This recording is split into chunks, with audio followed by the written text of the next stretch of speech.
बिस्मिल्लाहिर्रहमानिर्रहीम। खातिन हज़रात, अख्तर अब्बास का सलाम पहुँचे। गुज़श्ता 2-3 रोज़ में मेरे पास जो ज़्यादा मिलने वाले लोग आए उनमें ख़वातीन थी और उनके साथ उनके 1-1, 2-2 बच्चे थे।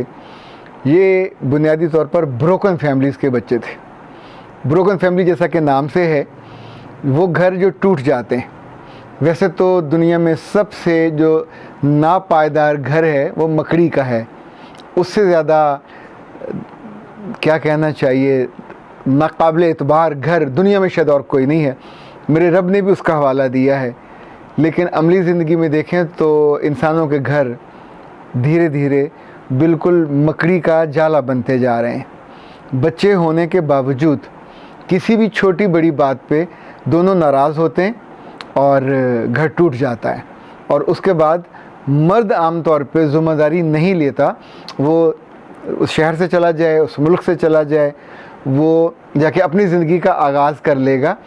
बच्चे, चूँकि माँ बच्चों से प्यार करती है, माँ बच्चों को संभालती है, और उस दौर में जब उसके पास रिस्क नहीं होता, उसके पास सहारा नहीं होता, वो उनके लिए प्लान करती है, उनकी पढ़ाई करती है। लाहौर में कुछ ऐसे अदारे हैं जैसे सिटी स्कूल है, उसके बारे में कहा जाता है कि ये ब्रोकन फैमिलीज़ के बच्चों का स्कूल। ये वो बच्चे हैं जो बहुत एटीट्यूड दिखाते हैं। ये वो बच्चे हैं जो बहुत अच्छे घरों से होते हैं। वो आसूदगी उनके साथ होती है, माली तौर पे उनको कोई मसला नहीं होता। पर ये जो टूट फूट है, इसका ताल्लुक़ सिर्फ मालो दौलत से नहीं है। जिन बच्चों का मैं ज़िक्र कर रहा हूँ, जब मेरे पास आए, उनके रंग भी गोरे थे, उनके कपड़े भी बहुत अच्छे थे, अक्सर के ब्रांडेड कपड़े पहने हुए थे, अच्छी गाड़ियों पे आए। बट दरवाज़े से लेके मुझ तक चलते हुए जो आने का बीच का रास्ता है, ये थोड़ा आपको आने वाले मेहमान का जायज़ा लेने का मौका दे देता है। आप सोचें कि डाउन शोल्डर, गर्दन आपकी झुकी हुई या एक साइड को झुकी हुई, और आपकी आंखें भी आई कांटेक्ट न कर रही हों, तो वो जो पर्सनैलिटी जिससे आपको वास्ता पड़ता है, और जब आपको हाथ में लाए तो बिल्कुल टूटा हुआ हाथ, जैसे फ़िश, जेली फ़िश का सा हाथ होता है। तो इसका मतलब ये हुआ कि ब्रोकन फैमिली ने उस बच्चे की ज़ात को भी तोड़ दिया। सो आज मेरा जी चाहता कि हम इस मौजू पे बात करें कि बच्चे जब माँ और बाप में से किसी एक के बिना परवान चढ़ते हैं तो उनकी ज़िंदगी में कितने खला रह जाते हैं। और ये खला, याद रखिएगा, सारी उम्र अगर इनको वक्त पे एड्रेस न किया जाए तो ये सारी उम्र पूरे नहीं होते और ये अधूरे के अधूरे रह जाते हैं। जो बच्चियाँ होती हैं, जब वो बड़ी होती हैं, उनका खला पूरा करने के लिए लोग उनको चीट करते हैं। लोग मोहब्बत के नाम पे बार बार उनको धोखा देते हैं, और फिर एक ऐसा वक्त आता है कि वो भी हर चीज़ को चिल करने लग जाते हैं, बिकॉज देयर इज़ नोबडी जो उनको प्रोटेक्ट करने वाला हो, जो उनका ख्याल करने वाला हो। बच्चियों का नुकसान सबसे ज़्यादा होता है, लेकिन मैंने नोट किया है कि बच्चों का नुकसान भी इक्वली उतना ही होता है। वो उस उम्र में जहाँ उनको हिफाजत चाहिए होती है, उस उम्र में जहाँ उनको तहफ़्फ़ुज़ चाहिए होता है, वो उनको मुयस्सर नहीं होता। उनके पीछे पूरा एक ननिहाल तो मौजूद होता है, ददियाल मौजूद नहीं होता। और हमारे तो रिश्ते भी ऐसे हैं कि हम अंदर से कहीं ज़ालिम और सख्त दिल हैं कि नाराज़गी उस खातून से होती है, उस एक रिश्ते से होती है, पर बदला हम सबसे लेते हैं। और सिर्फ वो एक बंदा नहीं लेता, यानी बहुत ही कम किसी ख़ानदान में मैंने देखा होगा कि जहाँ ददियाल ने, चचाओं ने बाद में उन बच्चों की टेक केयर की हो, इसके बावजूद कि उनका भाई उनको छोड़ के चला गया। वरना आम तौर पे ये होता, हिस्सा देना तो बहुत दूर की बात है, ये बेचारे तो मोहब्बत के उस शाहरा से उतार दिए जाते हैं और उस पगडंडी पे रहते हैं, जैसे नफ़रत के खड्डे ही खड्डे होते हैं, उस पर ज़िंदगी बसर करते हैं। आज हम अगर चंद लम्हों के लिए रुक कर देखें कि कभी हमारे आसपास, हमारे जानने वाले अजीज़ों में, किसी बच्ची में ऐसा मामला हो जाए कि उसकी ज़िंदगी ब्रेक हो जाए और उसकी फैमिली ब्रेक हो जाए, तो एक तो वो होता है हम तरस खाते हैं, एक वो होता है कि हम उसको अकल देने लग जाते हैं। लेकिन ज़रूरत ये होती है कि जिन बच्चों का साथ है, और आम तौर पे उस खातून का सहारा या आसरा या मरकज़ और उम्मीद वो बच्चे ही होते हैं, उनकी ग्रोथ में उन्हें को हेल्प आउट किया जाए। चाहे आप उनके मामू हों, चाहे किसी रिश्ते में भी अजीज़ हों, उन बच्चों को ज़रूर आपका टाइम चाहिए होता है। और माँ वो काम नहीं कर सकती जो मर्द कर सकता है। लाइक बच्चे को पूरी तवानाई से खड़ा होना ये कोई मर्द ही सिखा सकता, माँ नहीं सिखा पाती। मैं इन दिनों काम कर रहा हूँ मेंटोरिंग पे और ख़ास तौर पे पेरेंटिंग पे, और पेरेंटिंग में आपको अंदाज़ा है बहुत ज़्यादा काम माँ का होता है। मैंने सोचा मैं आपको उस काम में से एक तस्वीर दिखाऊं, ज़रा गौर से देखिएगा। ये तस्वीर बेसिकली हम कोचिंग के लिए इस्तेमाल करते हैं। आपने देखा कि 2 टीमें हैं और एक दाएं साइड से रेल की पटड़ी बिछाती हुई आ रही है और एक बाएं तरफ से रेल की पटड़ी बिछाती हुई आ रही है। दोनों ने बिछाई है, दोनों ने मेहनत की है, ईंटें भी लगाई, वो जो नीचे रोड़ी है वो भी लगाई है, वो जो लकड़ी के वहाँ नीचे रखते हैं वो भी रखे हैं, और जो पटड़ी का पूरा वो भी जुड़ा हुआ है।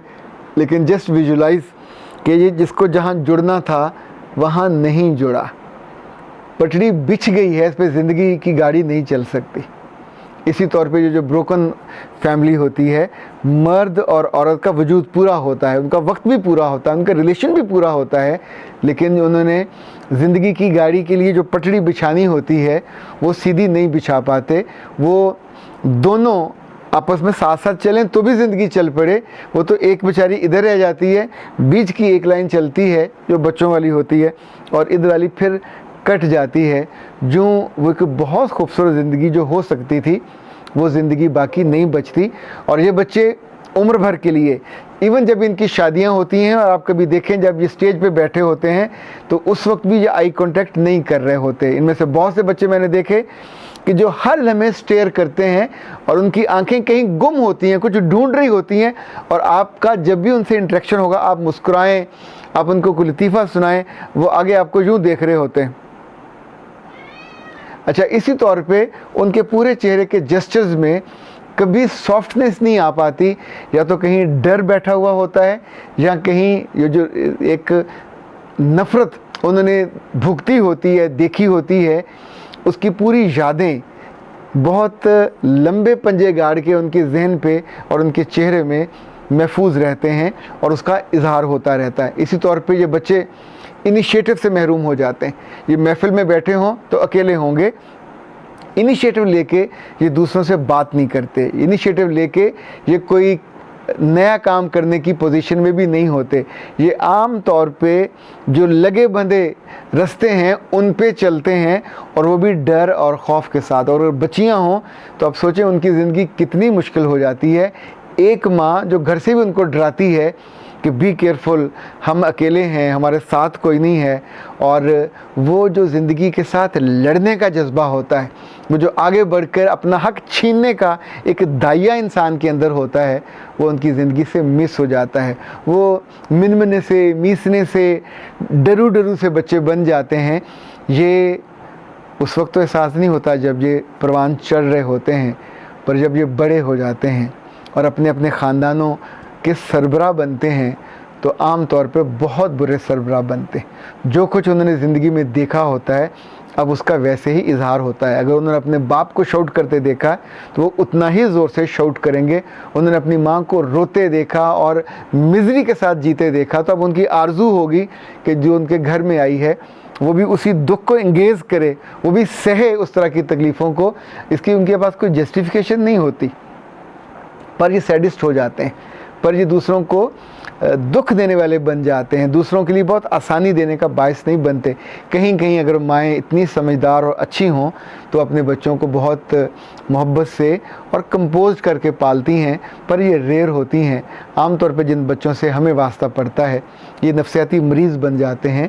ये बहुत हिम्मत के साथ लोगों को फेस नहीं कर पाते, मुंह झुका के बैठेंगे, सर एक साइड पे डाल के बैठेंगे, आई कांटेक्ट करने से डरेंगे, इवन कुछ लोगों के बीच में खड़े होकर बात करने से भी डरेंगे।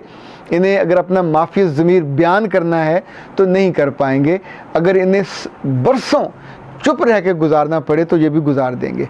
पर एक ऐसा वक्त भी आता है फिर ये अपनी ही माँओं पे गुस्सा निकालते हैं, उन्हीं के आगे बदतमीज़ी करते हैं, उन्हीं से बदतहज़ीबी करते हैं और उनको ब्लेम करने लगते हैं। ये जो ब्रोकन फैमिलीज़ है इसका दुख 1 महीने का, 1 हफ्ते का या 1 साल का नहीं होता। सो जो लोग कभी कभी अपना घर तोड़ने का सोचते हैं मुझे उनसे सिर्फ इतनी गुजारिश करनी है कि अपने बारे में आप जो चाहे फ़ैसला करें, पर जो आपके बच्चे हैं उनकी ज़िंदगी बहुत मुश्किल हो जाती है और कभी कभी ये मुश्किल उनकी कब्र तक उनके साथ जाती है और ये उनको बहुत दुख देती है। हमें जब जब मौका मिले ऐसे बच्चों का, ऐसे ख़ानदानों का, उनको देखने का, तो उन पर सर रखने का और उनके साथ थोड़ा करीबी इंटरेक्ट करने का और उनके बच्चों को ज़रा हौसला देने का और ज़िंदगी में आगे बढ़ के अपनी हिस्सा लेने का और लोगों के साथ बहादुरी के साथ और पूरी हिम्मत के साथ और पूरी क़ुव्वत के साथ लड़ने का जज्बा उनको दिया जाए।